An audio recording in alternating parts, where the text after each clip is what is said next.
Mi nombre es Saúl Avilés Hernández con matrícula MX002895, Derecho Procesal Penal, la reforma constitucional de 2011. Esta reforma, el 10 de junio del 2011, se publicó en el Diario Oficial de la Federación, la reforma más importante que se ha hecho en la Constitución, que nos rige desde 1917. Los artículos de la reforma que se modificaron fueron varios: el 1, el 3, el 11, el 15, 18, 29, fueron varios, 33, 89 y 97. En el año de 2011 se modificó la reforma que protege los derechos humanos de todas las personas. México ha firmado y ratificado múltiples tratados internacionales que reconocen los derechos humanos. Se estableció al principio pro persona, es decir, que en caso de que un juez o autoridad tenga que elegir qué norma aplicar a el caso, deberá elegir la que más favorezca a la persona, sin importar si se trata de la Constitución, un tratado internacional o una ley.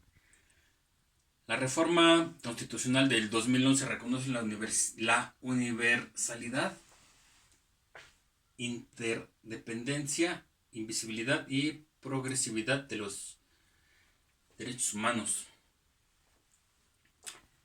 La obligación de las autoridades es de guiarse del principio pro persona cuando aplique normas de derechos humanos, lo que significa que debe preferir la norma o la interpretación más favorable para la persona.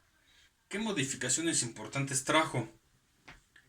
Aspectos que impactan uno de los objetivos de los estudios de la obligatoria al respeto de los derechos humanos. Antes no era discriminar, ahora es no discriminar por sus preferencias sexuales.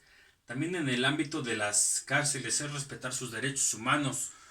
240,000 personas en las cárceles, en las 437 cárceles en el país, y somos 140 millones. Parece un dato muy menor. Los reconocimientos a los derechos humanos de los presos y su dignidad humana, también de las garantías individuales, ahora se le llama del título 1, capítulo 1 de los derechos humanos, y las garantías también del sujeto de los derechos. Antes el sujeto titular de los derechos a la reinserción. Todos tenemos aquellos derechos que reconoce la Constitución, y antes otorga el derecho. No existe sin la norma.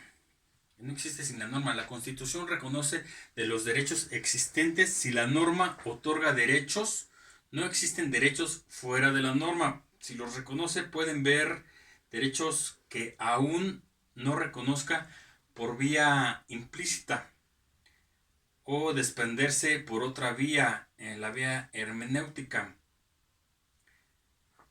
Discernir, para esto discernir del catálogo de los derechos humanos previstos en el artículo 29 internacional.